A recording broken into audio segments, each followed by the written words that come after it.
এক মুহাদ্দিসকে জিজ্ঞেস করা হয়েছিল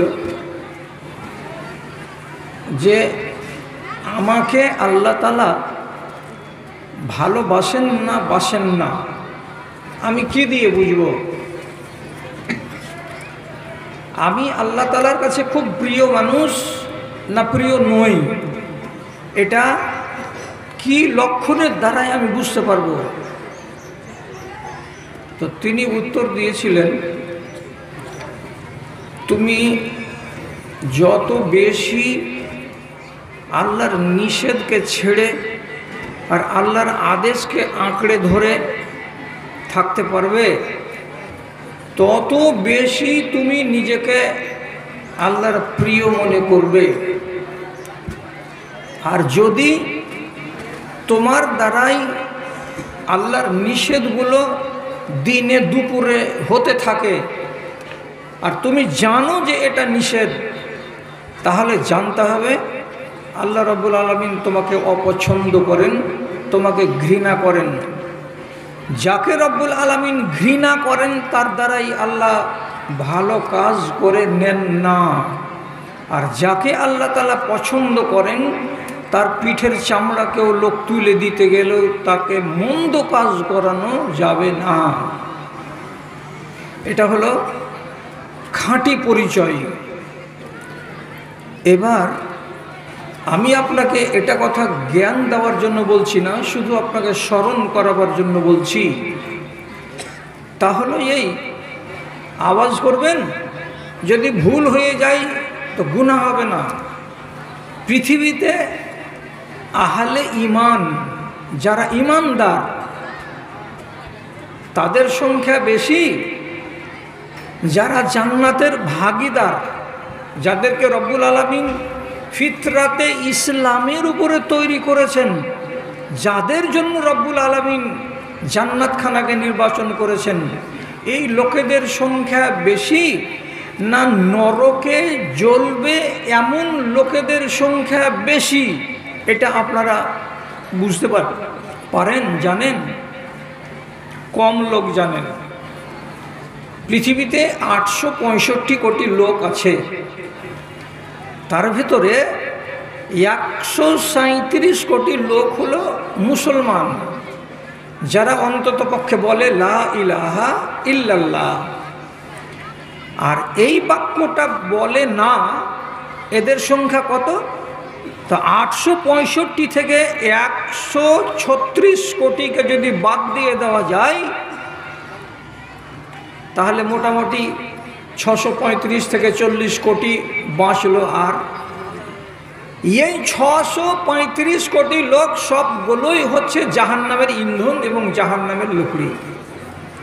এরা তৌহিদকে বিশ্বাস করে না, এরা এক আল্লাহকে মানে না। তাহলে এবার নিজের সিটে বসে বসে আন্দাজ করুন, আপনাকে কি এমন আপনি আল্লাহ রাব্বুল আলামিনের করে দিয়েছেন যে সারা পৃথিবীতে 635 কোটি মানুষের জন্য যতগুলো মা আছে, ওই সমস্ত মাগুলো হলো মুশরিকা। আর মুশরিক মায়েদের পেট থেকে যেগুলো জন্ম পাচ্ছে তারা হচ্ছে মুশরিক। তা আপনাকে আল্লাহ রাব্বুল আলামিন মালোপাড়া আর চাঁদমুনি এলাকার একটা খেটে খাওয়া ময়লা ঝয়লা কাপড় পরা মেয়ে ছেলের পেট থেকে জন্ম দিলেন কেন? আপনাকে মুসলমান করে জন্ম দিলেন কেন? যদি আপনার উপরে আল্লাহ রাব্বুল আলামিনের ভালোবাসা না আছে, তো এই ভালোবাসাকে যারা বুঝে না, এখন পর্যন্ত যারা আল্লাহ রাব্বুল আলামিনের এই মুহাব্বতকে এখনো বুঝতে শিখেনি, তারা রব্বুল আলামিন থেকে বেজার আছে এবং তারা দূরে আছে। ভালো করে বুঝবেন, ভালো করে শুনবেন, কথাগুলোর প্রতি একটুখানি লক্ষ্য দিয়ে মন দিয়ে কথাগুলোকে শুনবেন। আমি বলতে চাইছি, আল্লাহ তাআলা বলছেন, যেই মানুষটাকে আমি চাই যে তাকে ইসলামের দিকে পরিপূর্ণরূপে হিদায়েত দেব, তার অন্তরকে আমি খুলে দেই, তার অন্তরের ভেতরে আলো দিই, সেই আলো দিয়ে ইসলামকে বুঝতে শিখে, জানতে শিখে দিয়ে সে কি হয়ে যায়? ইমানদার হয়ে যায়। যে লোকটাকে আমি পছন্দ করি না, যাকে আমি ঘৃণা করি, সেই মানুষটার অন্তরে আমি আলো দিই না, সুতরাং সে আমাকে চিনতে পারে না, হিদায়েতের পথ পাই না।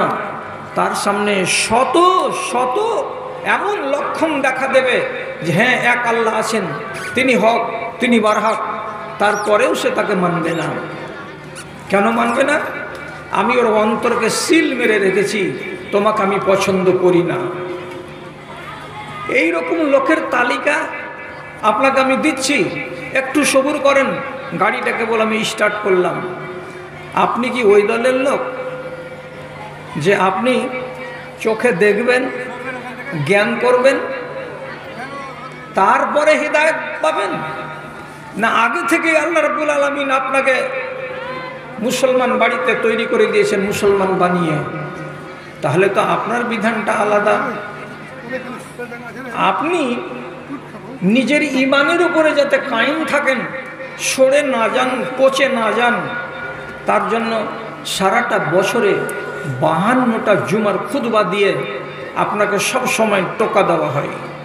52টা খুতবা দিয়ে প্রত্যেক জুমা মসজিদে আধা ঘন্টা করে বয়ান, যাতে আপনি যে আল্লাহর একটা প্রিয় বান্দা, আপনার ইমানটা যেন টলমল না হয়ে যায়। সারাটা বছরের শেষে 2 ঈদের ময়দানে আপনাকে 2বার করে খুতবা শুনতে হয়। খুতবা শুনে যতগুলো লেখাবে ওইদিকে, এই যারা যারা লিখাবে তারা সব ওইদিকে, আমার কাছে আসবে না। আপনাকে শুধু সচেতন করার জন্য 2টা খুতবা দেওয়া হয় ঈদাইনের মাঠে, যাতে আপনি ড্যামেজ ইমানের না হয়ে যান। তাহলে আল্লাহর পছন্দের মধ্যে আপনি আছেন, এটা আলহামদুলিল্লাহ। এবার যদি আপনি নিজের আমলের দ্বারাই রব্বুল আলামিনকে নারাজ করে নিজের কপালে যদি আপনি কুলহাড় মারেন, পায়ে যদি কুলহাড় মারেন, তাহলে আপনি দায়ী। আল্লাহ তাআলা আপনাকে ইচ্ছা করে, আল্লাহ রব্বুল আলামিন খুশি হয়ে আপনাকে জাহান্নামে দেবেন, এটা রব্বুল আলামিনের ইচ্ছা নয়। জাহান্নামে দিতে গেলে আপনাকে মুসলমান মায়ের পেট থেকে জন্ম দিতেন না, কোনো কাফেরের বাড়ি থেকে, কোনো কাফের মেয়ে ছেলের পেট থেকে আপনাকে জন্ম দিতেন। কথা যদি পরিষ্কার হয়ে যেয়ে থাকে আপনার সামনে, তাহলে আমি এগিয়ে যাই। রাসূলুল্লাহকে সবচাইতে বেশি দরদ, স্নেহ, ভালোবাসা যদি কেউ দেখিয়ে থাকে, সেই লোকটার নাম হচ্ছে আবু তালেব। সব থেকে বেশি 6 বছর বয়সে রাসূলুল্লাহ যখন মা হারা, বাপ হারা, সবই হারা হয়ে গেছেন, তখন থেকে নিয়ে 47 বছর বয়স পর্যন্ত মাথার ছাতা হয়ে থেকেছে কে? তো আবু তালেব। দুনিয়ার মানুষগুলো ইমানদার হতে পারল, আর আবু তালেব ইমান আনতে পারল না। কেন পারল না? এই আয়াতটা সূরা আনআমের 125 নম্বরে আছে। তাতে রব্বুল আলামিন বলে দিয়েছেন, ওয়ামাই ইউরিদিল্লাহু আন ইয়াহদিয়াহু ইয়াশরাহ সাদরাহু লিল ইসলাম। যাকে রব্বুল আলামিন পছন্দ করেন, ভালোবাসেন, তাকে ইসলামের রাস্তা দেখান। আর যাকে আল্লাহ রাব্বুল আলামিন পছন্দ করেন না, হাজার লক্ষণ তার সামনে আসতে গেলেও তাকে হিদায়েতের রাস্তা দেখানো যায় না, সে হিদায়েত জীবনে কোনো দিন পায় না। আল্লাহর পছন্দের তালিকাতে ছিল না। না হলে কত সত্য কথা আপনাকে বলছি, 3খানা নাম করা ইতিহাস যারা ওলামায়ে দ্বীন তারাই বুঝেন, আপনারা শুধু নামটা জানেন। সিরাতে ইবনে হিশাম, তারপরে সিয়ার আলামিন নুবালা, তারপরে আল বিদায়া ও নিহায়া। এগুলো হলো ইতিহাসের কিতাব, এগুলোর উপরে ভরসা করা যায়। যেদিন আল্লাহ পাকের নবীর বয়সটা হচ্ছে 6 বছর, ঠিক সেই সময়ে মক্কাতে একবার কাহাত সালি দেখা দিল। মাঠ শুকিয়ে গেছে, গাছগাছড়া শুকিয়ে গেছে, পশু পাখি কষ্ট পাচ্ছে, মানুষেরা কষ্ট পাচ্ছে। তখনকার দিনে বাইতুল্লাহর খাদেমকে তো রাসূলুল্লাহর দাদা আব্দুল মুত্তালিব। লোকেরা এসে বলছে, তুমি তো খাদেম, তুমি তো সেবক, তোমার কথা আল্লাহ তাআলা শুনবে, আমাদের কথা শুনবে না। দোয়া করো আল্লাহর কাছে, আল্লাহ তাআলা যেন আমাদের উপরে বৃষ্টি নাজেল করেন, আমরা যেন আরাম পাই। ইতিহাসের সাক্ষ্য, দুদিন আব্দুল মুত্তালিব তার সাঙ্গ পাঙ্গদেরকে নিয়ে কাবার পাশে দাঁড়িয়ে দাঁড়িয়ে আল্লাহ তাআলার কাছে দোয়া করল, নিজের ভাষাতে যেটুকু জানতো সেই দিয়ে, আল্লাহ পানি দাও, কষ্ট পাচ্ছে এই মাখলুক, তুমি আমাদের সবাইকে আরাম দাও। দুদিন লাগাতার দোয়া করার পরেও বৃষ্টি নাজেল হলো না। তিসরা দিনের দিন আবার কাবার প্রাঙ্গণে বেটা ভাতিজা বংশের লোকেদেরকে নিয়ে আব্দুল মুত্তালিব উপস্থিত হয়েছে। দোয়া করার আগে নিজের ছেলে আবু তালেবকে ডেকে বলছে, আবু তালেব আছো এখানে? বলে, হ্যাঁ বাজান আছি। বাড়ি যাও, যে আমার পোতাকে নিয়ে এসো। পোতা বলতে কে? 6 বছরের বালক আমার নবী মুহাম্মদ মুস্তাফা সাল্লাল্লাহু আলাইহি ওয়াসাল্লাম। 6 বছরের ছেলেকে নিয়ে ডেকে দিল কে? Abdul Muttalib. কোলে করে নিয়ে এলো কে? আবু তালেব।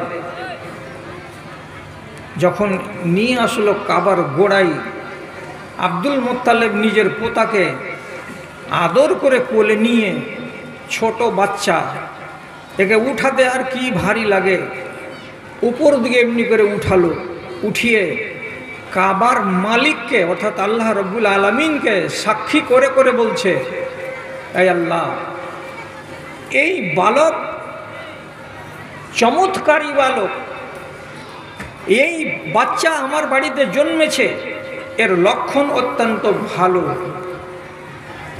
আমি যেদিন জন্মেছে বাচ্চাটা সেদিন থেকে জানি, আমার বৌমার মুখের কথা আমি শুনেছি, তা থেকে আমি জানি, আমি আমার আক্কেল দিয়ে বুঝেছি এই ছেলেটা সাধারণ ছেলে নয়। এই জন্য এই বালককে আমি ওয়াস্তা দিয়ে, তাকে ভায়া করে, তাকে মাধ্যম করে আমি তোমার কাছে ফরিয়াদ করছি, আয় আল্লাহ, এই ছোট্ট শিশু, এই বালকের ওয়াসিলাই, এর মাধ্যমে তুমি আমাদের উপরে বৃষ্টি নাজিল করো, না হলে দেশ শুকিয়ে গেল। ই আবার জানলো কি করে যে এই ছেলেটা আজব? এর জানার তো কিছু মানে থাকবে। আল্লাহু আকবার। এইগুলো ইতিহাসকে যখন পড়ি তখন ভেতরটা খালি কাঁদে আর কাঁপে। আল্লাহ গো, তুমি এত ভালো মানুষটাকে, আব্দুল মুত্তালিবের মতো লোকটাকে, কেন আমার নবীর মুখ দিয়ে তুমি বলিয়ে দিলে না যে তোমার দাদা জান্নাতি? কিন্তু আমাদের কি কিছু করার আছে? এত ভালোবাসা মা রাসূলুল্লাহর আমেনার মতো মেয়েটা সম্বন্ধে, হে আল্লাহ, তুমি তোমার নবীর মুখ দিয়ে কেন বলিয়ে দিলে না যে আমার মা জান্নাতি? হে আল্লাহ, তুমি আমার এই কথাটা কেন তোমার নবীকে দিয়ে বলে দিলে না যে আমার বাপ আব্দুল্লাহ জান্নাতি? এদের ভূমিকাগুলো যখন দেখছি আর কিতাবগুলোকে পড়ছি, আর যখনই সিদ্ধান্তটা জানতে পারছি যে এরা সবাই শিরকের অবস্থাতে মারা গেছে, এরা জান্নাত পাবে না, তখন ভিতরটা যেন ফেটে যাচ্ছে, কলেজাটাতে যেন খুব ছেদ হয়ে যাচ্ছে। এই আমিনা এ নিজে বলছে যে আমি যখন বাচ্চাকে পেটে করে নিয়ে আসি, তো বাচ্চা পেটে থাকা অবস্থায় আমি দেখেছি এখান থেকে একটা নূর বেরিয়ে গেল। নূর। আর সেই আলোটা যে জ্যোতিটা যে ফুটলো, আমি মক্কার মাটিতে বসে আছি, আমি একটা বৌমা, এই আলো দিয়ে আমি দেখতে পাচ্ছি এখান থেকে 3.5 ঘন্টার রাস্তা সিরিয়া শহরের বড় বড় প্রাসাদগুলো ঝকঝক ঝকঝক করে আমার চোখে পড়ছে। আল্লাহু আকবার। তাহলে এই মা, এর নাম হচ্ছে আমেনা, কাকে ধারণ করেছে? এমনই সুসন্তানকে ধারণ করেছে, এর কারিশমাতে সে মক্কাতে বসে বসে সিরিয়ার বিল্ডিংকে দেখতে পাচ্ছে যে আমার পেট থেকে নূর বেরিয়ে গেল। এই আব্দুল মুত্তালেব বলছে, বাচ্চা যখন হয়ে গেল, নবী মুহাম্মদ যখন জন্মগ্রহণ করে নিলেন, প্রসূতির ঘরে গিয়ে দাদা ডেকে কয়, সোনামুখ ছেলেটিরে দেখাও না আমায়, সোনামুখ ছেলেটিরে দেখাও না আমায়। এ শিশু মহান হবে বলে মোর মন, আমেনার ঘরে আজ কার আগমন, খুশিতে দোল খায় আকাশ ভুবন। লাত ও মানাত আজ গড়াগড়ি যায়, লাত ও মানাত আজ গড়াগড়ি যায়, হবলকে দেবলে যাব রে কোথায়। উঠেছে দিনের রবি ছুটে যে কিরণ, আমেনার ঘরে আজ কার আগমন, খুশিতে দোল খায় আকাশ ভুবন। ইনি যে নবী আগামী দিনের, তার লক্ষণ আব্দুল মুত্তালেব বুঝে নিয়েছিলেন, তার লক্ষণ নবীজির মা বুঝে নিয়েছিলেন। এবং নবীজি স্বীকার করছেন সহিহ হাদিসে, আমি হলাম আমার মায়ের স্বপ্ন, আমি হলাম নবী ঈসা আলাইহিস সালাতু ওয়াস সালামের শুভ সংবাদ, আমি হলাম আখেরি নবী। আমার মা যেটা স্বপ্নে দেখেছিলেন আর যা উনি বলে গেছেন সেটা কথা সত্য, আমি আলো দেব দুনিয়ার লোককে। ঠিকই তো আমার মা বলে গেছেন এই কথাটা, যে আমি আলোর দ্বারাই দেখতে পেয়েছি সিরিয়ার বিল্ডিংকে। তাহলে এই দাদা আব্দুল মুত্তালেব ছোট্ট বাচ্চাটাকে নিয়ে ডাকলেন, আর ডাকার পর এমনি করে উপর দিকে উঠিয়ে ধরলেন, আর ধরার পরে আল্লাহ রাব্বুল আলামিনকে ফরিয়াদ করে বলছেন, পরওয়ারদিগার, এই মাসুম ছেলেকে আমি ওয়াস্তা দিয়ে বলছি তুমি আমাকে পানি দাও। ইতিহাস বলছে কাবার গিলাফে নবী মুহাম্মাদের দেহটাকে বারবার করে লাগিয়ে দিচ্ছেন, কাবার সেহানে বারবার করে নবী মুহাম্মাদের পাগুলোকে হাতগুলোকে লাগিয়ে দিচ্ছেন। দেওয়ার পরে এমনি করে আস্তে আস্তে করে ঘষে ঘষে দিচ্ছেন, আস্তে আস্তে করে মলে মলে দিচ্ছেন, আর দেওয়ার পরে রব্বুল আলামিনকে বলছেন আল্লাহ পানি দাও। এমন পানি নামলো, এমন পানি নামলো, ইতিহাস বলছে মক্কার মাটিতে তার আগে এত ঘন বর্ষা জীবনে কোনোদিন আমরা দেখিনি, এত বৃষ্টি নাজিল হলো সেই দিন। আবু তালেব নিজে কবিতা লিখছে, কার সম্পর্কে? এই নবী সম্পর্কে। তার কবিতা এখনো বুখারী শরীফের ভেতরে উল্লেখ আছে। আবিয়াজুন ইউস্তাসকাল গামামু বিওয়াজিহি সেমালুল ইয়াতামা ইসমাতুল আরামিলি। সুন্দর আলোর মতো চেহারা কার? তো নবী মুহাম্মাদের। ইউস্তাসকাল গামামু, যাকে দেখিয়ে, যার নাম দিয়ে, যার দোহাই দিয়ে, যার ওয়াসিলা দিয়ে আল্লাহর কাছে পানি চাওয়া হয়, যেই লোকটা সমস্ত ইয়াতিমদের হলো সাহারা, যেই লোকটা মক্কার যতগুলো বেওয়া এবং বিধবা মেয়ে তাদের হলো সাহারা। কবিতা বাঁধছে কে? এই চাচা আব্দুল মুত্তালেব, এই চাচা আবু তালেব। আমি বলতে চাইছি এটা তো 6 বছর বয়সের ঘটনা। এই ঘটনার পর যখন 40 বছর বয়স হচ্ছে নবীজির, তখন তো তিনি নবী হলেন। 7 দিনের ভেতরে 9 জন লোক মুসলমান হলো, সবটি কাঙ্গাল গরিব ফকির। একটা আবু বকর সিদ্দিক বংশওয়ালা, এই একটা তাবড় লোক যাকে কেউ মারতে পারবে না। আর মহিলাদের ভেতরে মা খাদিজা রাদিয়াল্লাহু তাআলা আনহা, যেটা হলো বড় বংশের বৌমা, তার দিকে কেউ আঙুল তুলতে পারবে না, এটা হলো আব্দুল মুত্তালেবের বংশের বউ। বাকিগুলো সব দরিদ্র অনাথ অসহায় লোক। সবই হলো, সবাই ঈমান আনলো। তখন আবু তালেবের চোখ ফুটল না। কেন ফুটছে না? উমারের মতো বড় দুশমন কেউ ছিল? কেউ ছিল না। উমারের চোখ ফুটে গেল, তিনি কবুল করে নিলেন, কিন্তু আবু তালেব এখনও ঈমান কবুল করতে পারল না। চলেন আর একটু আপনাকে দেখাই। যেদিন রসুলুল্লাহর বয়স এক ইতিহাস মতে 9 বছর এবং অন্য আরেক ইতিহাস মতে 12 বছর, সেই দিন এই আবু তালেব বিদেশে ব্যবসা করার জন্য বেরিয়েছে। তখন চাচাকে তো বাপ বলে জানেন নবীজি, যেহেতু 6 বছর বয়স থেকে এর বাড়িতে, এবং আবু তালেবের স্ত্রী ফাতেমাকে মা মা মা মা ছাড়া আজ কোনোদিন জীবনে চাচি বলেননি। ছোট থেকে ছোট ছেলে ওই চাচিকে মা বলা অভ্যাস। তো বলছে আমিও যাব আপনার সাথে ব্যবসায়ী। চাচা আবু তালেব বলছে বেটা এত দূরের রাস্তা যেতে পারবে না, তুমি যেও না। যখন জড়িয়ে ধরে নিলেন নবীজি, না আমি যাব, তখন আবু তালেব বাধ্য হয়ে গিয়ে ওদের 17 জন লোকের কাফেলা ছিল, 17 জনের ভেতরে নবীজিকে শরীক করে নিয়ে 18 জন লোক ব্যবসা করার জন্য বেরিয়ে গেল। কোথায় যাবে? যাবে শাম বা যাবে সিরিয়া। সৌদি আরবের বর্ডারকে পার করে তারপরে যখন সিরিয়ার বর্ডারে ঢুকছে, তো সিরিয়ার বর্ডারে এক মঞ্জিল চলার পর, অর্থাৎ 12 কিলোমিটার রাস্তা চলার পর কোনো এক গাছের তলায় গিয়ে বিশ্রাম নিতে বসলেন এই 18 জন লোকের কাফেলা। বিশ্রাম নেওয়ার কালে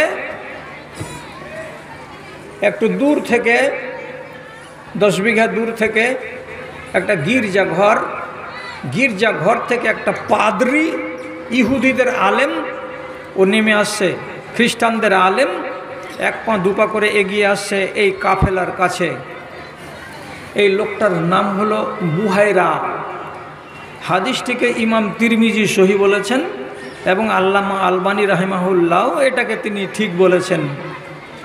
এইখানে এসে একটা অধর্মের লোক 12 জন মক্কার লোককে ডেকে বলছেন, আপনারা আমার বাড়ি আজকে আমার গির্জাতে দুপুরবেলায় মেহমানি কবুল করেন, খানা খাবেন তো? আমি দাওয়াত দিচ্ছি আপনাদেরকে। তো বলছি হ্যাঁ, দাওয়াত দিতে গেলে খাবো। ইনারা বেলা 12টা 1টার সময় দাওয়াত খাওয়ার জন্য বুহাইরা পাদ্রীর গির্জাতে হাজির হলেন। 17 জন লোক গেলেন, একটা যে কম। পাদ্রী বলছে হাল বাকিয়া ফিকুম আহাদুন, এ ভাই আমি যখন দেখা করতে যাই তখন ওখানে 18 জন লোক আমি দেখেছি, এখন আপনারা দাওয়াত খেতে এসেছেন 17 জন লোক, একজন লোক কোথায় গেল? আবু তালেব জবাব দিয়ে বলছে আমরা আরবের লোক, কাউরি বাড়ি যদি দাওয়াত খেতে যাই তো বালকদেরকে আমরা নিয়ে যাই না, ছোট ছেলেদেরকে আমরা নিয়ে যাই না।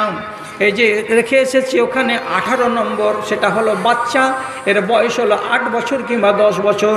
ছোট ছেলেকে মেহমান বানিয়ে কাউরি বাড়ি আমরা নিয়ে যাই না।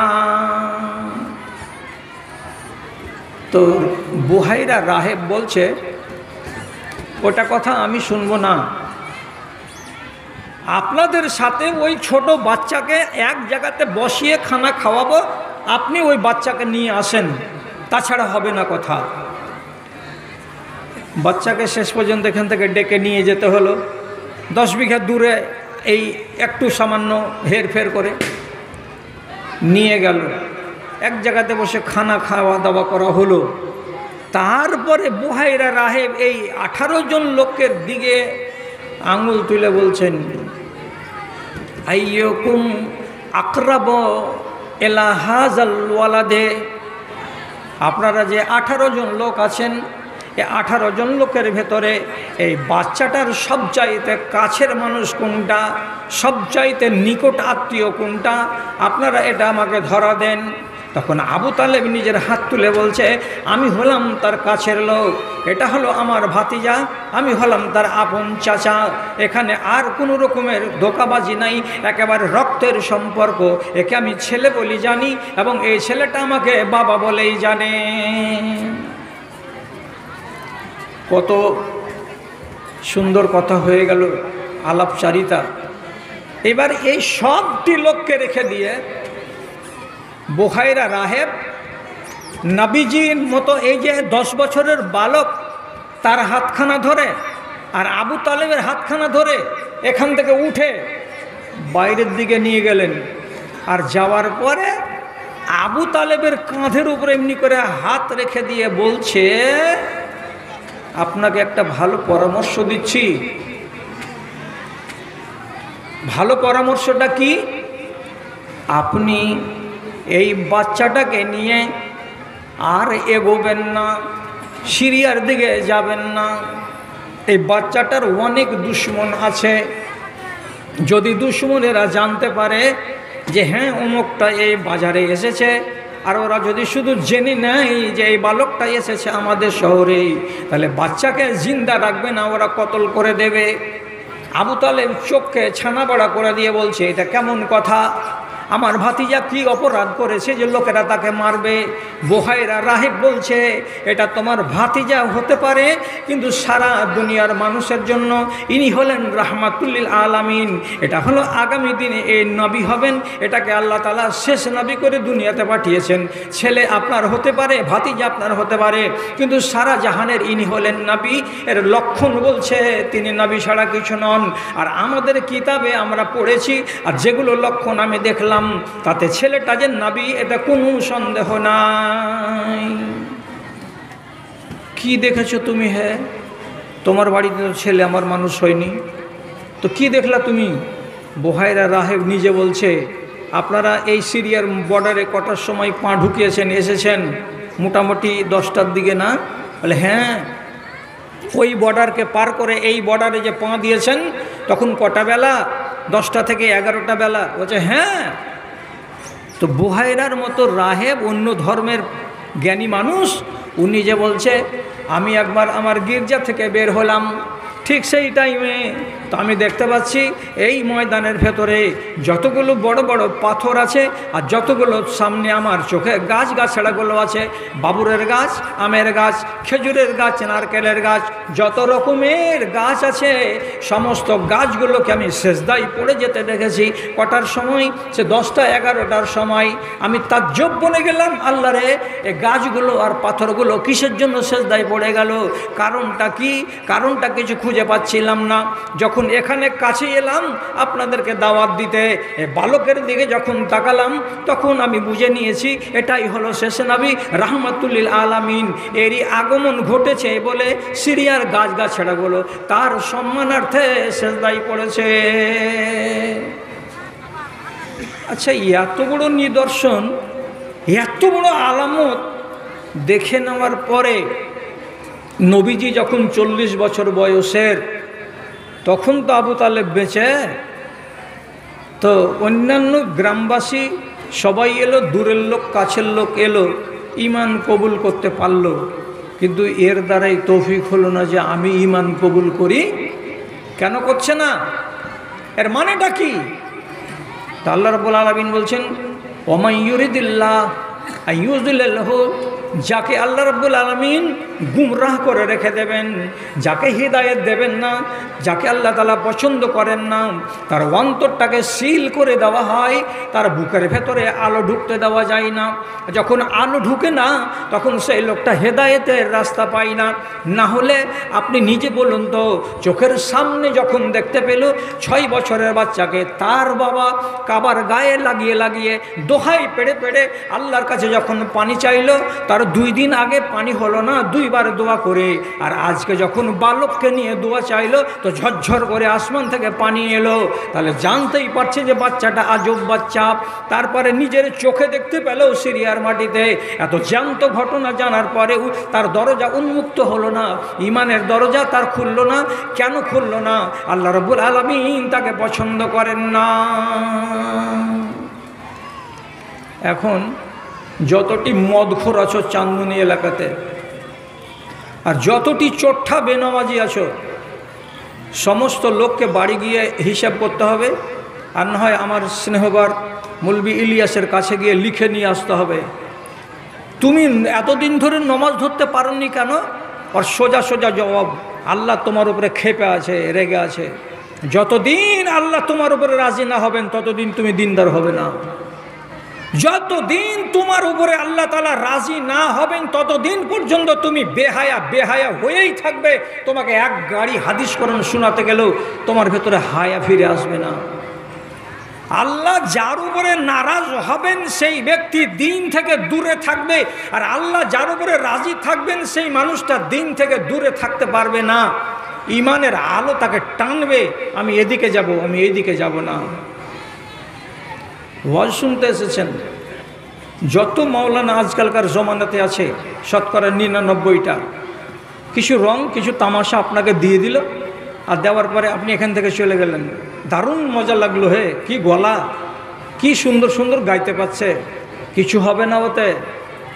যতক্ষণ পর্যন্ত মানুষ নিজের মগজের সামনে জিজ্ঞাসা চিহ্ন বানাতে না পারবে, জিজ্ঞাসা, সেই জিজ্ঞাসায় ওকে বলবে এটা কেন হলো, এটা কেন হয়নি, এই জিজ্ঞাসায় ওকে কিন্তু সৎপথ দেখাবে।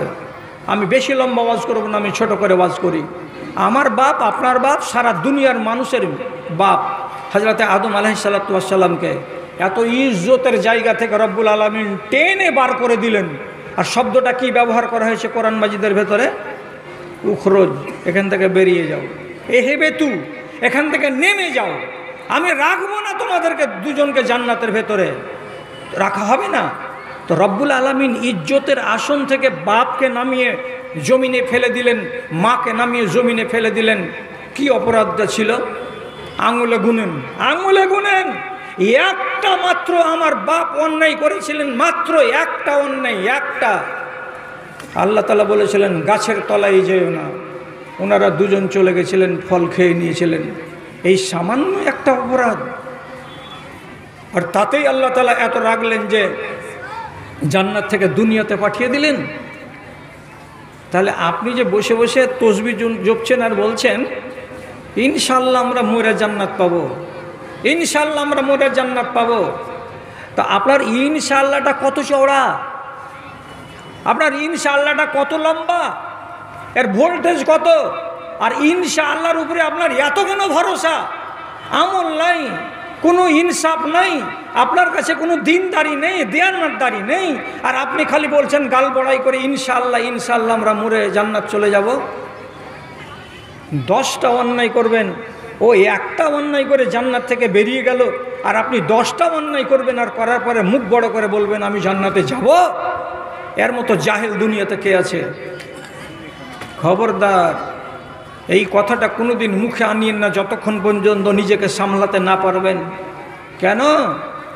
রব্বুল আলামিনের ফরমানকে যারা অমান্য করবে তারা আল্লাহর নজরে ভালো মানুষ নয়। আল্লাহর ফরমান হচ্ছে দুই প্রকার, একটা না বাচক আর একটা হ্যাঁ বাচক। যেটা নিষেধ করেছেন সেটাও আল্লাহর হুকুম, যেটা আদেশ করেছেন সেটাও আল্লাহর হুকুম। আর আপনি অমান্য করবেন, করার পরে বলবেন যে আমি তো ঈমানদার লোক। আল্লাহর কসম খেয়ে বলছি, ইমাম মালিক রহমাতুল্লাহ আলাই একখানা কিতাব লিখে দিয়ে গেছেন, বড় মূল্যবান কিতাব। কিতাবখানের নাম হলো কিতাবুজ জুহুদ। এই কিতাবের ভেতরে লেখা আছে, এত মিষ্টি কথাটা ফেলতে পারবেন না আপনিও। ওখানে লেখা আছে আবুল আলিয়া রাহিমাহুল্লাহ থেকে বর্ণিত। এইটা কি বলেছেন? সাইয়াতি আলান নাসে জামানুন তাখরুবু কুলুবুন নাসে মিন হালাওয়াতিল কোরআন। একটা সময় আসবে, ওই সময়ের মানুষগুলো কেমন হবে? তাদের অন্তরে কোরআনের ভালোবাসা থাকবে না, তাদের অন্তরে কোরআনের মোহাব্বত থাকবে না, তাদের অন্তরে নবীজির ফরমান হাদিসের মায়া মোহাব্বত থাকবে না। এগুলো থেকে তাদের অন্তরটা সব খালি হয়ে যাবে, কোরআনের মোহাব্বত থাকবে না। এর মানেটা কি? কোরআনের কথাগুলোকে ওদেরকে ভালো লাগবে না। এটাই হলো কোরআনের মোহাব্বত অন্তর থেকে খালি হয়ে যাওয়া। আরও বড় করে তিনি কি বলছেন? এজাল্লাম ইয়াতু বিমা আমার আল্লাহ, যে কথা আল্লাহ তাআলা তাকে আদেশ করেছেন যেটা করো, এটা করো, এটা করো, সে যদি করতে না পারে তো আবার গাল বড়াই করে বলবে আমরা তো হলাম ইমানদার, আর আল্লাহ রাব্বুল আলামিন হলেন গাফুরুর রহিম। আমরা মুসলমানের বাচ্চা, আর আল্লাহ তাআলা হলেন গাফুর, মানে অধিক ক্ষমা প্রদানকারী। তাহলে আল্লাহ তো আমাদেরকে মাফ করে দিবেন যদি আমরা ভুল করে যাই। কত বড় কলেজা, পাপ করেই যাবে আর বলছে কি আল্লাহ আমাদেরকে মাফ করে দিবেন। আবার যদি ওরাকে বলা যায় যেটা নিষেধ সেটা করলে কেন? এটা যে আল্লাহ রাব্বুল আলামিন নারাজ হবে তোমার উপরে, তখন বলছে যদিও অন্যায় করেছি কিন্তু আমরা শিরকের গুনাহ করিনি। আল্লাহ তাআলা শিরকের গুনাহকে মাফ করেন না, তিনি নিজেই বলেছেন আমি শিরকের গুনাহকে মাফ করি না। তো আমরা তো এটা শিরিক করিনি, কি করেছি তো নমাজটাই তো ছেড়েছি, কি করেছি তো মদটাই তো খেয়েছি, কি করেছি তো সুদটাই তো খেয়েছি, এগুলো করেছি, আল্লাহ রাব্বুল আলামিন এগুলো সব ক্ষমা করে দেবেন। গাল বড়াই নয়।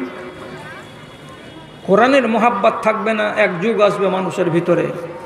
ভাইজান, আপনাদেরই মতো একগুলো মানুষ, তাদের সংখ্যা সহি সূত্রে বর্ণিত হয়েছে, সেটা বলছি 70 জন লোক। সেই 70 জন লোক হলো কে? তো ফেরাউনের দরবারে বেতন খাওয়া, বেতনভুক্ত জাদুঘর। এরা 70 জন লোক, বড় বড় জাদুঘর। যখন আল্লাহ তাআলা হুকুম করলেন মূসাকে আর হারুনকে আলাইহিস সালাম, তোমরা ফেরাউনের কাছে যাও, তোমরা তাকে হেদায়েতের কথা দাও, বলো, শোনাও, এক আল্লাহর বাণী তার কানে পৌঁছিয়ে দাও, যেতে হবে।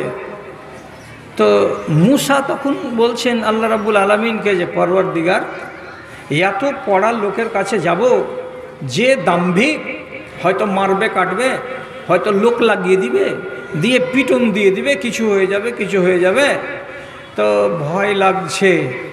তখন আল্লাহ রাব্বুল আলামিন সান্ত্বনা দিয়ে বলছেন ইন্নী আসমাউ ওয়া আরা,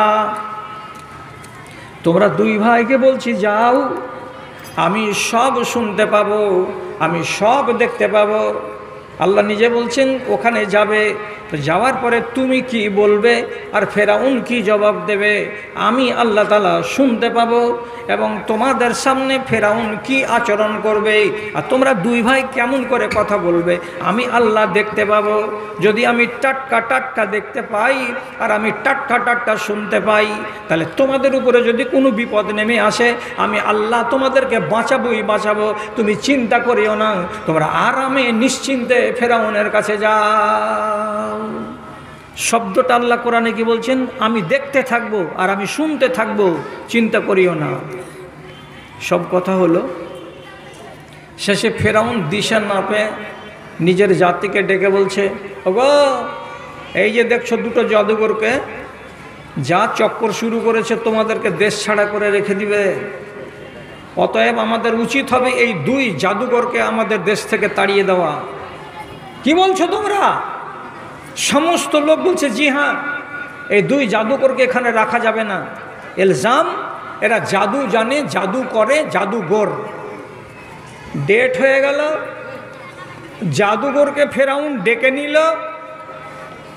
নবী মুসা বললেন আমি জাদু করি না, আমি জাদুঘর নই। তারপরেও জাদু যখন বলতে লাগলো, ঠিক আছে তুমি তোমার জাদুঘরদেরকে ডাকা হলো। সব হাজির, তামাশা দেখার জন্য হাজার হাজার মানুষ, একটা দুটা মানুষ নয়। ফেরাউনের দরবার। জাদুঘর কটা আগে ফেরাউনকে বলছে আমরা যদি জিতে যাই তাহলে আপনি আমাদেরকে কি দিবেন, কি পাবো আপনার কাছ থেকে।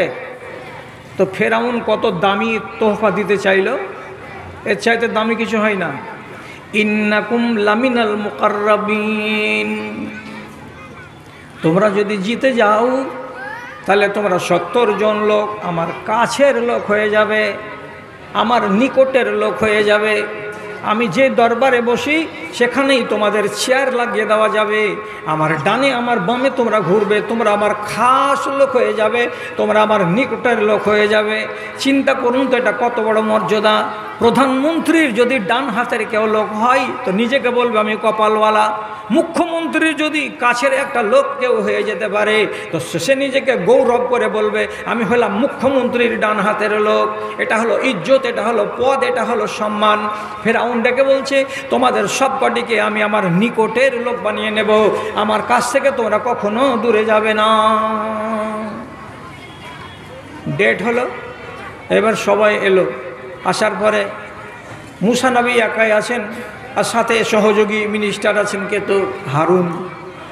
মুসা নবী জিজ্ঞেস করে বলছেন কি ভাই, তোমরা তোমাদের সাপ ব্যাং বিচ্ছু যা আছে তোমরা বের করবে, দেখাবে?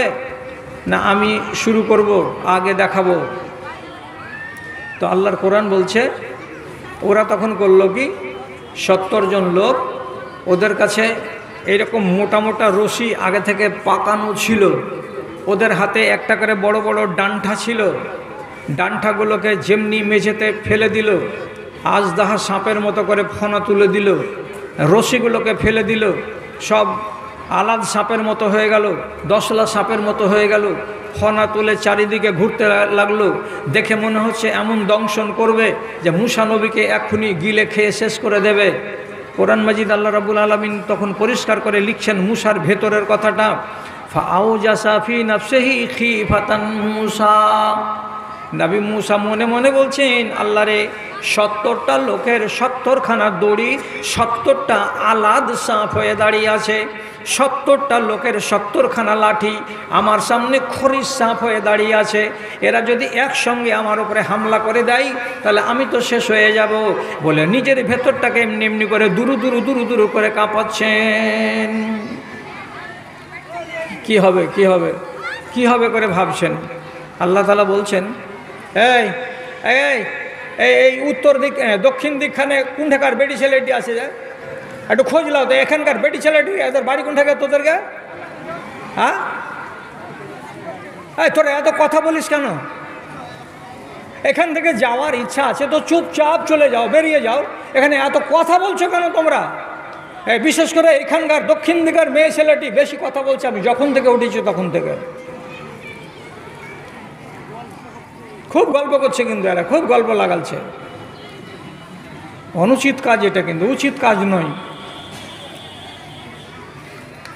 নবী মুসার পালা এলো, আল্লাহ তাআলা বলছেন চিন্তা করতে হবে না, তোমার হাতে যেটা আছে ফেলো। আর যেমনি নবী মুসা আলাইহিস সালাতু ওয়াস সালাম নিজের লাঠিখানা কেমনি করে ফেলে দিলেন, তো যতটি সাপ সামনের দিকে ছিল সাপকে খেতে লাগলো সাপে। এটা তো জানা আছে, সাপ সাপকে খায়, ছোট সাপকে খেয়ে নিবে বড় সাপে। বিষাক্ত সাপ যদি বড় বড় থাকে তো ছোট ছোট এই ঢোঁড়া সাপগুলোকে ধরে খেয়ে নিবে। মুসা নবীর লাঠি এমন করে সাপ গিলতে শুরু করলো, যতটি সাপ ছিল ওই জায়গাটাতে সমস্ত সাপ কটাকে এক নিমেষের ভেতরে গিলে সাপ করে দিয়ে চুপচাপ খাড়ো আছে। সমস্ত লোক তামাশা দেখছে যে আল্লাহ আজকে কি হয়ে গেল, আজকে কি হয়ে গেল। নবী মুসা খচ করে লাঠিখানাকে যেমনি ধরে নেওয়া, সাপটাকে ধরে নেওয়া, আবার লাঠি হয়ে গেল। 70 জন লোক যারা ছিল জাদুঘর, তারা ওইখানে এবার এদিকে ফেরাউন দেখছে যে তোরা হেরে গেলি আর এই লোকটা জিতে গেল, ও নিজের বিষে মরছে। আর এমন সময়তেই 70 জন জাদুঘর কি বলছে, ফাউলকিয়া সাহারাতু সুজ্জাদান। 70 জন ওইখানে জাদুঘর সবাই সাথে সাথে বলছে, মাটিতে পড়ে গিয়ে সিজদা করে দিয়ে বলছে, তুমি ফেরাউন আমাদের আল্লাহ নও, তোমাকে মাবুদ বলে চিনতাম এতদিন, তোমাকে মাবুদ বলে আর আমরা মানি না, আমরা কাকে মানব? তো মুসা নবী যেই আল্লাহর কথা বলছেন সেই আল্লাহকেই মানব, আমরা ওই আল্লাহর উপরে ঈমান আনলাম, তোমাকে আজ থেকে আমরা ছেড়ে দিলাম, তোমার আমরা লোক হইলাম না। এমন কথা যেমনি শোনা, ফেরাউন রাগের জ্বালাতে বলছে, তোদের ডান হাত কাটবো, তোদের বাম হাত কাটবো, তোদের ট্যাং কাটবো, তারপরে তোদেরকে শুলিতে চড়িয়ে দেব, নানান কথা বলছে। ভাই ওই কোন জুতাখোর আছে আমার চোখে লাইট মারছে, একটা ছোট লাইটগুলো দেখো তো, এই চোখে যদি লাইট লাগে তো চোখের জ্যোতি শেষ হয়ে যাবে। দেখ না রে বাবা রে, কার কাছে এই জঘন্য লাইটটা আছে দেখ না রে।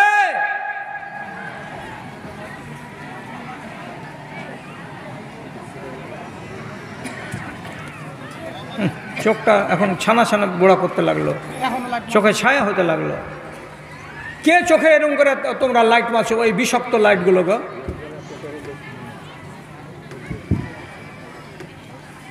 মুখ দেখিয়ে এমনি গালি বাহির হয়। এখন তো আমার ইচ্ছা করছে যে কথাটা বলি, যে এই ছেলেটা রোববারের হয়েছিল না সোমবার হয়েছিল। এক জায়গাতে বলেছিলাম যে তুই কি বন্ধের দিন হয়েছিলি নাকি, সারা ভারত বন্ধ, সেদিন তুই হলি কেন? হ্যাঁ দুনিয়াতে জায়গা পাই না, আমার চোখে দুবার মারা হলো, আর এইবার একবারে ঠিক আমার চোখে এসে লেগে গেছে। আচ্ছা, এরা যখন বললো যে আমরা ইমানে নিয়ে আসলাম, তোমাদের ট্যাঙ্ক কেটে নেব, হযরত আব্দুল্লাহ বিন আব্বাস রাদিয়াল্লাহু তাআলা আনহু বলছেন, রে যখন এই অন্তরের আলোটা আলোকিত হয়ে যাবে, পৃথিবীর কোনো শক্তি ওকে রুখতে পারবে না। সে যত বড় লাটের বেটা হোক না কেন, ওকে থামতে আর পারবে না, ও আলোর তলাতে আসবেই আসবে। তো তিনি কি বলছেন, আসবাহু সাহেরাতান ও আমসাউ সোহাদা। এই 70 জন লোক সকালবেলায় এসেছিল ফেরাউনের দরবারে জাদুঘর হয়ে। আর জাদু যারা করে তারা মুশরিক হয়, তাদের ঈমান থাকে না, এটা হলো কুফরির আলামত। আর এই কাফেরের বেশি নিয়ে কাফেরের হালাতে এসেছিল 70 জন লোক, অন্তরে আলো ছিল না। কিন্তু সন্ধ্যাবেলায় তারা চোখের সামনে আলো দেখতে পেল, কার মারফতে? নবী মুসা আলাইহিস সালাতু ওয়াস সালামের মারফতে। তখন এরা কি হলো? আমসাউ সোহাদা, সন্ধ্যাতে তারা শহীদ হয়ে গেল। দিনের বেলায় এসেছিল জাদুঘর হয়ে, আর সন্ধ্যাবেলায় তারা শহীদ হয়ে কবরে গেল। আটকাতে পেরেছে? যখন বললো ট্যাঙ্ক কেটে দিব, তখন এরাই বলেছিল, আল্লাহর কোরআন বলছে, ফাকজে মা আনতা কাজিন, তোমার মনে যা লাগে তুমি তাই ফাইসালা করো গা। তুমি কি করবা? বেশি করবা তো আমাদের জীবনটাকে নিয়ে নিতে পারবা, তাছাড়া এর বেশি তুমি কিছু করতে পারবা না। ঈমানের জন্য গোড়াতে যে একটা কথা বলেছিলাম, তা হাদিসটাকে তখন আমি বলিনি।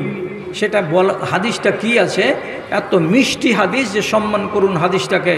আল্লাহ রাব্বুল আলামিনের নবী বলছেন, ইন্নাল্লাহা ইউতিল মালা লিমান ইউহিব্বুহু ওয়া লিমান লা ইউহিব্বুহু ওয়া ইন্নাল্লাহা ইউতিল ঈমানা লিমান ইউহিব্বুহু। সহিহ জামে। আল্লাহ রাব্বুল আলামিন দুনিয়াতে যাকে পছন্দ করেন না তাকেও ধন দেন, দুনিয়াতে আল্লাহ রাব্বুল আলামিন যাকে পছন্দ করেন তাকেও ধন দেন। ধনের বেলা আল্লাহ বলছেন, নবীজি বলছেন, যাকে আল্লাহ পছন্দ করেন তাকেও ধন দৌলত দেওয়া হয়, আর যাকে পছন্দ করেন না তাকেও ধন দৌলত দেওয়া হয়। ধন দিয়ে কিন্তু কোনো দিন ইমানকে চেনা যায় না, ধন দিয়ে কোনো দিন মানুষের দিলকে পরীক্ষা করা যায় না। ধনটা আসল স্ট্যান্ডার্ড নয়। আপনি ধনী তো, আপনার বাড়ি হলো কোথায়? মালুপাড়া। আপনি ধনী বলে আল্লাহর কাছে ইজ্জতওয়ালা, এটা কথা নয়। যদি এটা কথা হইতো তাহলে ভারতবর্ষের সবচাইতে বড় নাম করা ধনী, তার নাম হলো আদানি, এ তো আল্লাহর কাছে পেয়ারা হতো। তা আদানি তো আল্লাহর পেয়ারা নয়, এ তো মুশরিক। তো ধন পেয়েছেন বলে নিজেকে আপনি ভাববেন না যে আল্লাহর পেয়ারা। আমি ধন দিয়ে আল্লাহর পেয়ারা হয় না। আল্লাহ বলছেন, যে ভালো আমার নজরে তাকেও ধন দৌলত দিই, যে আমার নজরে খারাপ তাকেও আমি ধন দৌলত দিই। তাহলে আসল জিনিসটা কি? ওয়ালাকিন্নাল্লাহা ইউতিল ঈমানা লিমান ইউহিব্বুহু। তবে আল্লাহ রাব্বুল আলামিনের নবী বলছেন, যাকে আল্লাহ তাআলা পছন্দ করেন, যাকে আল্লাহ তাআলা ভালোবাসেন, তাকে ঈমানের সম্পত্তি দান করেন, সে ঈমানদার হতে পারে। আর যাকে আল্লাহ তাআলা পছন্দ করেন না, সেই লোকটাকে আল্লাহ তাআলা ঈমান কোনোদিন দান করেন না। খেয়াল করুন কথার দিকে। রাসূলুল্লাহর বিহাই, বুঝতে পারছেন? বিহাই তো, বিহাইটা না বুঝবেন তার কি বুঝবেন? রাসূলুল্লাহর বিহাই, সে হচ্ছে আবু লাহাব। যে সূরাটা আপনি রোজ রোজ নামাজে পড়ছেন, তাব্বাত ইয়াদা আবি লাহাব, এই আবু লাহাব এটা হলো রাসূলুল্লাহর বিহাই। রসুলের 2 বেটির বিয়ে হয়েছিল আবু লাহাবের 2 বেটার সাথে, ওতবা আর ওতাইবা। তো যখন নবীজির উপরে একটা সূরা নাজিল হলো, এত লম্বা করতে পাওয়া যাবে না, শর্টে বলছি, এই সূরাটাই হলো সূরা লাহাব, তাব্বাত ইয়াদা আবি লাহাব। আবু লাহাবের 2খানা হাত মাটিতে মিশে যাক। এই সূরা যখন নাজিল হলো, তখন আবু লাহাব রাখতে রাখতে বাড়ি গিয়ে 2 বেটাকে ডেকে বলছে, বেশি হয়ে গেল জি, হাওমা করছে জি, বলছে, রাসি আলা রাসে কুমা হারাম। দেশওয়ালি তর্জমা, তোমরা দুজন আমার কাছে হারাম, আমি তোমাদের কাছে হারাম। যতক্ষণ পর্যন্ত তোমরা 2 বেটা আমার কথা না মানবে, আমার কথা না শুনবে, ততক্ষণ পর্যন্ত তোমরা আমার ভালো বেটা নও এবং আমি তোমাদের বাপ নই। দুই ছেলে এক বাপকে বলছে, আব্বা আপনার মতো ভালো বাপ কোথায় আছে? আপনাকে বাপ বলে জানি আর বাপ বলে মানি, কোনো অবস্থাতেই আপনার নাফরমানি করব না। ঠিক আছে, তাহলে তোরা জানিস এই যে লোকটা অর্থাৎ তোদের শ্বশুর আজকে কোরআনের আয়াত পড়ে শুনিয়েছে, মক্কার লোকেরা খবর দিল ওতে আমার নাম আছে। কি নাম আছে? যে তাব্বাত ইয়াদা আবি লাহাব, তোর বাপের দুখানা হাত মাটিতে মিশে যাক। বুঝতে পারছিস এই লোকটার মুখ থেকে যেটা শব্দ বেরিয়ে গেল আল্লাহর কোরআন হয়ে? এই কোরআন মিটবে না যতদিন পর্যন্ত দুনিয়া কায়েম থাকবে, ততদিন পর্যন্ত সারা জাহানের মানুষ তোর বাপকে তাব্বাত ইয়াদা বলতেই থাকবে। এত বড় দুশ্মনের বেটিকে বাড়িতে রাখা যাবে না। হয়ে গেল হুকুম, তালাক দিয়ে দাও। দুই স্ত্রীকে, নবীজির দুই বেটিকে তালাক দিয়ে দিল।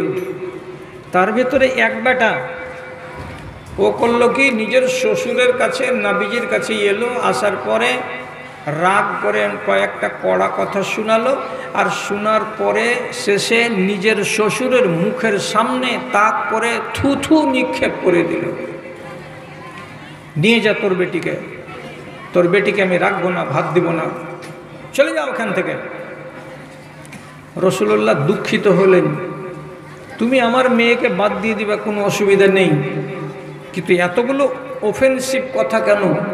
আর তুমি আমার মুখের উপরে থুতু চালিয়ে আমাকে বেইজ্জত করলে কেন? তিনি রাগ সামলাতে পারলেন না।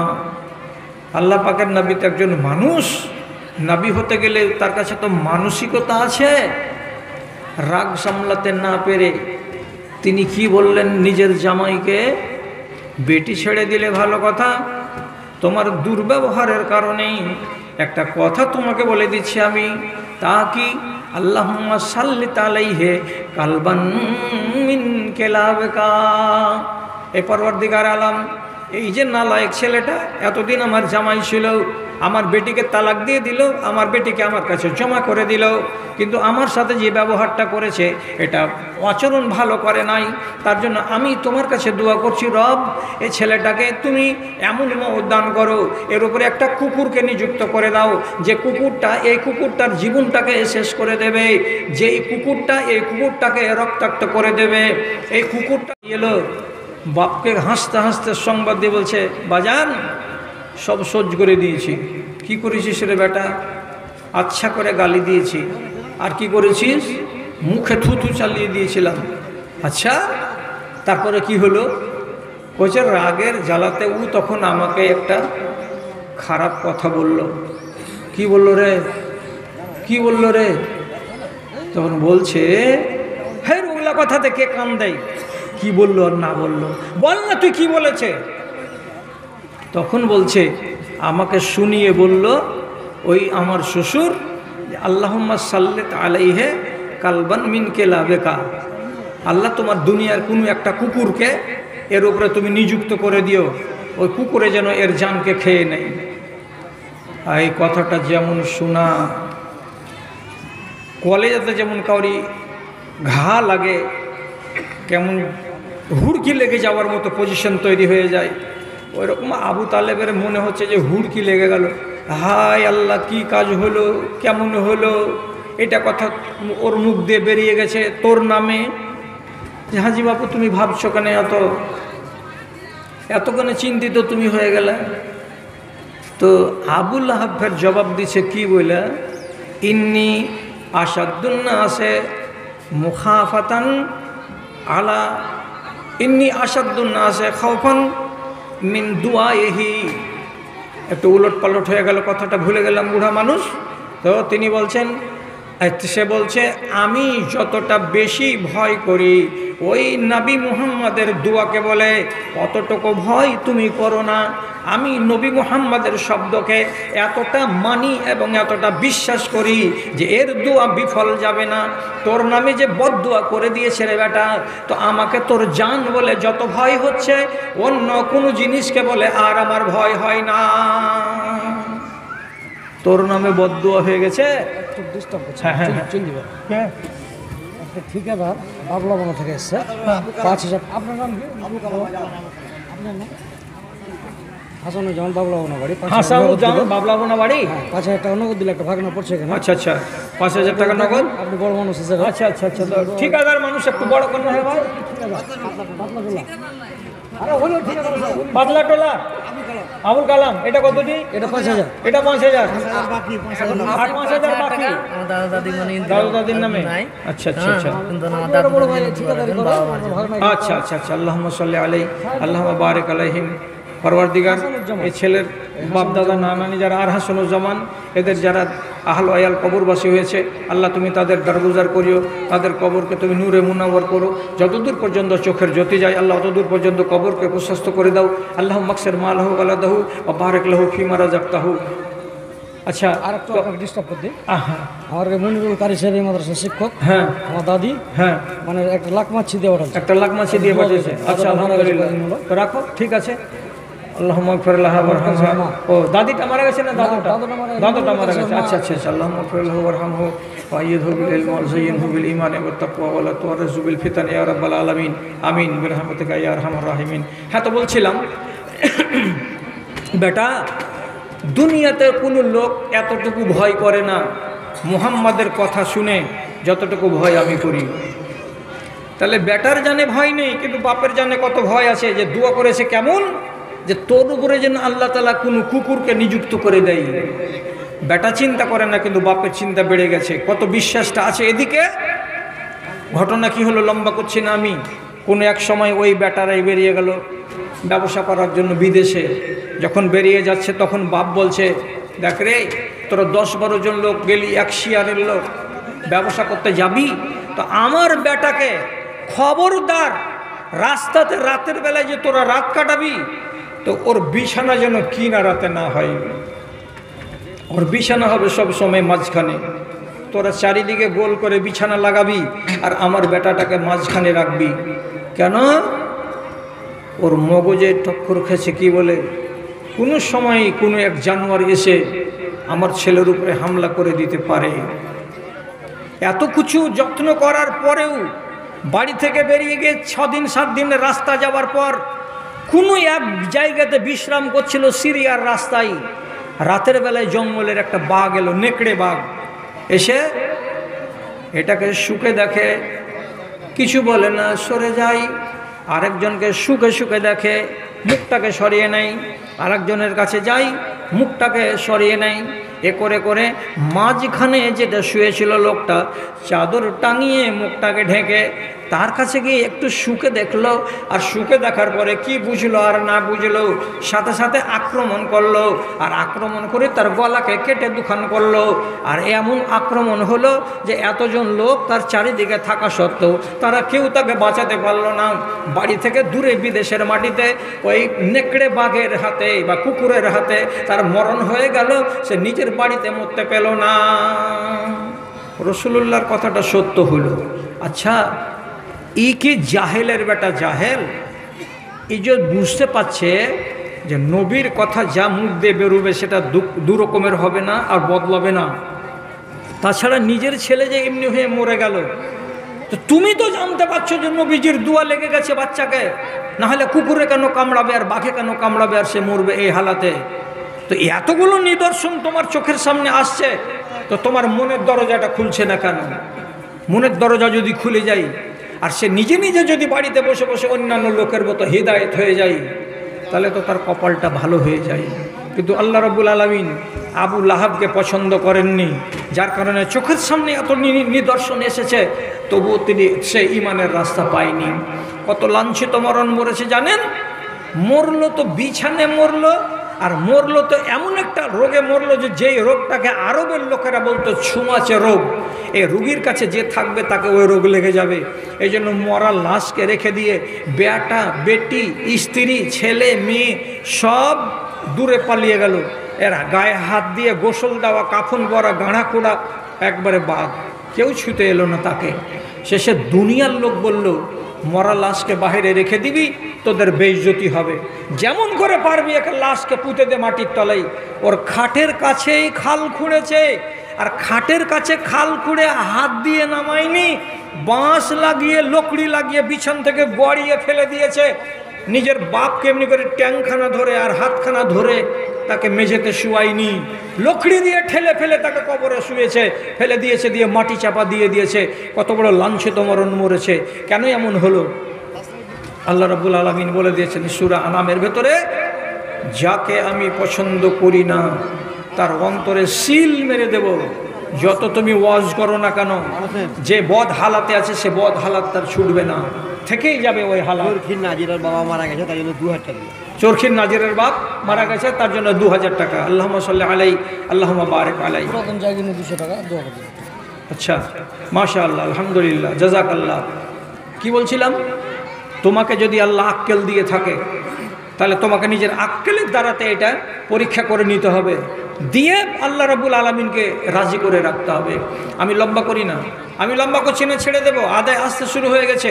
শুধু একটা কথা আমি বলি, রাসূলুল্লাহ মক্কা থেকে হিজরত করে মদিনা গেলেন, তো বহু লোক দেখার জন্য ভিড় লাগালো।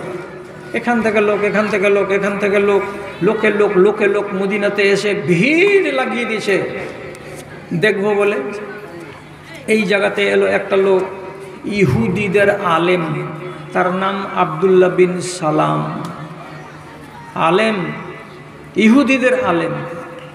এ তখন বলছে, আমি এখন দেখা করতে যাব না, দাঁড়াও। নিজে নিজে বলছে দাঁড়াও, অপেক্ষা করো। দিয়ে কি বলছে, ফালাম্মা ইন ফাজালাত, যখন মানুষের ভিড় কমে গেল, ওয়াস্তাম্বাতা ওয়াজহুহু, এবং নবীজি স্থির হলেন, মুখটাকে ধুয়ে শান্ত হলেন, আর ডানে বামে লোকের কোনো ভিড় ভাড় নাই, তিনি কেবল একাই আছেন, আর তার সাথে আর 2-4 জন তার সাহাবী সাথে আছেন। তখন আমি 2 ঘন্টা 2.5 ঘন্টা ইন্তেজার করার পর নবীজির কাছে এলাম। সব দেখে দেখে চলে গেল।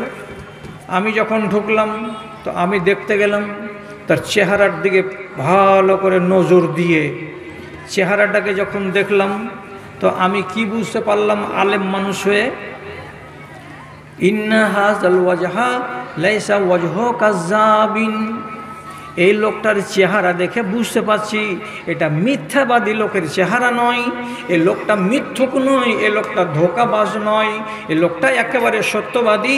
সে লোকটা যে নবী বলে নিজেকে দাবি করেছে, আমার মন সাক্ষী দিয়ে বলছে এটা মিথ্যুক নয়, এটা সত্য লোক। তো সত্য লোক তো কবুল করে নাও, ধর্মটাকে কবুল করে নাও, তুমি তো ইহুদিদের আলেম। কিন্তু দেখেন, আল্লাহ যাকে পছন্দ করবেন তার জন্য রাস্তা খুলে দেবেন। কি করে আল্লাহ তাআলা রাস্তা খুলছেন? কিছুক্ষণ পর তখন বলছে, দাঁড়াও, আমি এখনও কিছু পরীক্ষা করব, আর পরীক্ষা করার পর আমার মন যদি বলে তাহলে আমি এই লোকটাকে মানব, আর আমার মন যদি না সাক্ষ্য দেয়, আমার কথার সঙ্গে যদি